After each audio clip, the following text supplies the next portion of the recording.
জীবনটাকে যতটা সহজ ভাবি, জীবনটা কি অতটাও সহজ? যদি জীবনটা এতটাই সহজ হতো তাহলে আমাদের জীবনে এত হতাশা, এত দুঃখ, এত কষ্ট কোথা থেকে আসতো? মাঝে মাঝে এই আমাদের ভালো লাগার সংসারটা আমাদের কাছে জেলবন্দির মতো হয়ে যায়। এক নাগাড়ে কারো জীবন কিন্তু সহজভাবে চলতে পারে না। এই জীবনে চলতে গেলে তার মধ্যে ওঠা নামা, কখনো উঁচু নিচু, এইভাবে মিলিয়ে মিশিয়ে জীবনে চলতে হয়। তবে কি জানো, কিছু কিছু সময় পরিবারের এমন এমন মানুষের কাছ থেকে এমন এমন ব্যবহার পাওয়া যায়, যে ব্যবহারগুলো কখনো আশাই করা যায় না। আসলে আমরা মেয়েরা ভুলেই যাই যে এটা শ্বশুর বাড়ি, এটা কিন্তু বাবার বাড়ি নয়। জীবনে যদি খুব সহজভাবে কখনো কিছু পেয়ে থাকি, তাহলে সেটা হচ্ছে মা বাবার ভালোবাসা, নিঃস্বার্থ ভালোবাসা। আর বাকি থাকলো খুশি করার কথা। শ্বশুর বাড়িতে এসে তুমি যতজনের মানুষকে দিয়ে থুয়ে রাখতে পারবে, দিয়ে থুয়ে মানুষের মুখ বন্ধ করে রাখতে পারবে, ঠিক ততক্ষণই কিন্তু তুমি একজন ভালো বউয়ের তকমা পাবে।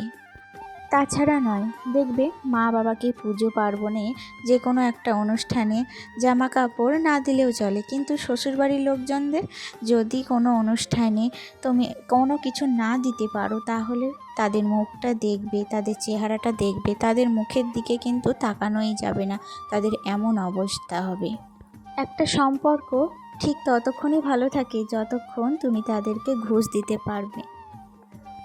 যাই হোক, একটা কথা মনে রাখতে হবে, জানো, সেটা আমার ক্ষেত্রে হোক, তোমার ক্ষেত্রে হোক, বা অন্য কারোর ক্ষেত্রে হোক, যে শ্বশুরবাড়িতে এসে কোনো মেয়েই একটা পারফেক্ট বৌমা হতে পারে না। আর কেনই বা হবে? সে তো পরের বাড়ির মেয়ে। নিজের বাড়ির মেয়েকে থুয়ে কেউ কি পরের বাড়ির মেয়েকে পারফেক্ট বলে? আমরাই পাগল, আমরাই বোকা যে আমরা বুঝতে পারি না যে এটা কখনোই সম্ভব না। আমরা জেনে শুনে সব কিছু বোঝা সত্ত্বেও আমাদেরকে মুখ বুঝে তবুও এখানে থাকতে হয়। তাহলে কোথায় হলো মেয়েদের জীবন সহজ?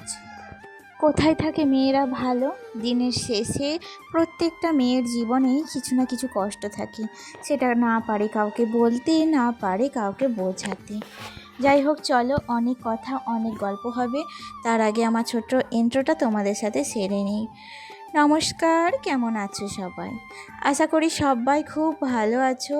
আমি সুমি। আজকে আমার আরও একটি নতুন ব্লগে তোমাদের অনেক অনেক স্বাগত। সত্যি কথা বলি, মনের দিক থেকে কিন্তু আমি আজকে অতটাও ভালো নেই। আর সেই সাথে সংসারের কাজের চাপ, সারা দিন ছেলেকে নিয়ে এত ব্যস্ত থাকি যে ভিডিও এডিটিং করার সময় অন্তত পাই না। ছাড়বো করে চ্যানেলটাকেও তো ছাড়তে পারি না। একটা চ্যানেল যখন শুরু করি তখন তার পেছনে অনেকটা পরিশ্রম, অনেকটা ভালোবাসা থাকে, জানো তো। আর সেই একটা মায়ায় পড়ে যাই আমরা চ্যানেলে, তখন চ্যানেলটাকে ছাড়বো মনে করলেও ছাড়তে পারা না, সম্ভব হয় না। চলো এখন আসি ব্লগ সংক্রান্ত কিছু কথাতে। আজকে খুব সকালে ঘুম থেকে উঠেছিলাম, যেহেতু মনটা ভালো নেই, বিছানায় শুয়ে থাকতে একদমই ইচ্ছা করছিল না, তাই সকালবেলায় উঠে সংসারের কাজগুলো আস্তে আস্তে সারছিলাম। আর এদিকে ছেলেকে পাঠিয়ে দিয়েছিলাম স্কুলে।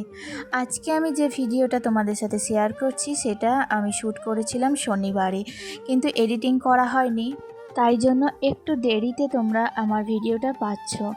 যাই হোক, সকালবেলায় চলে এসেছিলাম ছাদে, আর ছাদের দরজাটা খুলে দিলাম। এটা আমার প্রত্যেক দিনের ডিউটি। সকালবেলায় বাসি কাজ সেরে বাসি কাপড় কেচে আমি একবার করে ছাদে যাই। যে গাছগুলোতে জলের প্রয়োজন সেই গাছগুলোয় জল দিয়ে দিই, আর যে গাছগুলো একটুখানি ভেজা হয়ে থাকে সেগুলোতে আর জল দিয়ে না, মাটিটা আলগা করে দিই। যাই হোক, কথা বলতে বলতে ছেলেও চলে এসেছিল স্কুল থেকে। আর এদিকে আমার তখনও কিন্তু বিছানাটা রেডি করা হয়নি।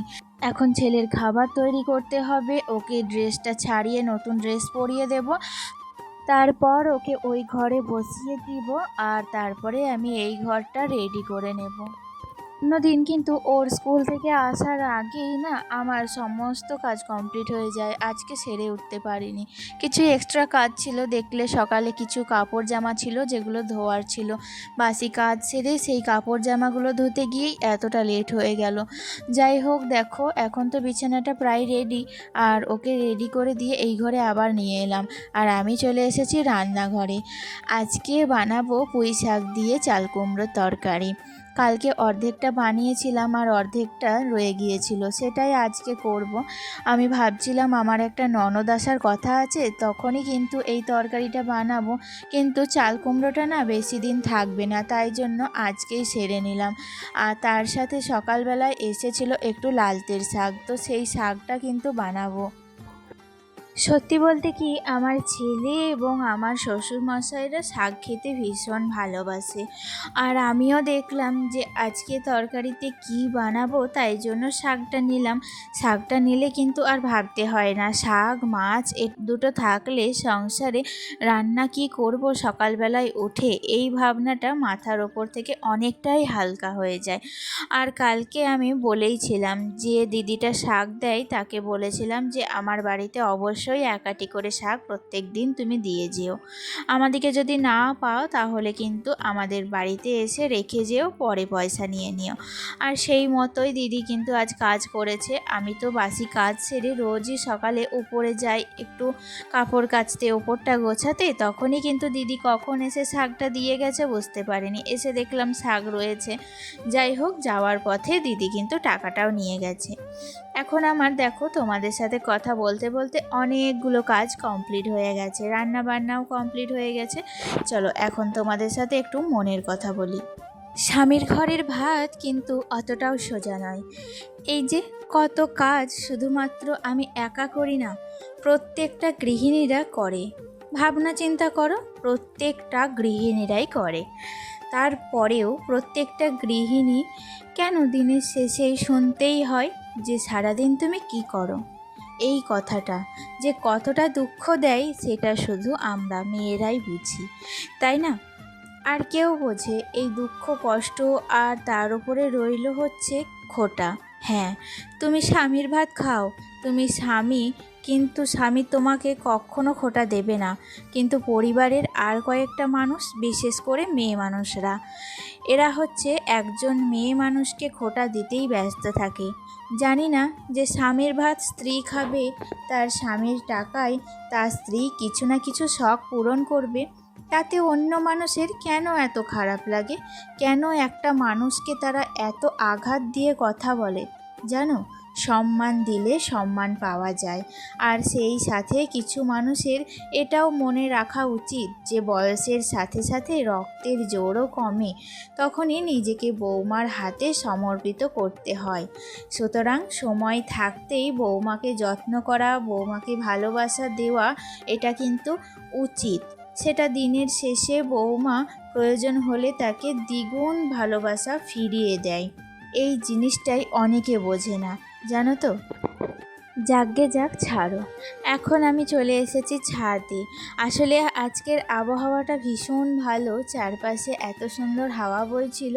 ভাবলাম দুপুরবেলা তো মনেই হচ্ছে না, রান্না বান্না যেই কমপ্লিট হয়ে গেছে চলে এলাম ছাদে। ছাদটাকে ভালো করে একটু ঝাড়ু দিয়ে নিচ্ছি।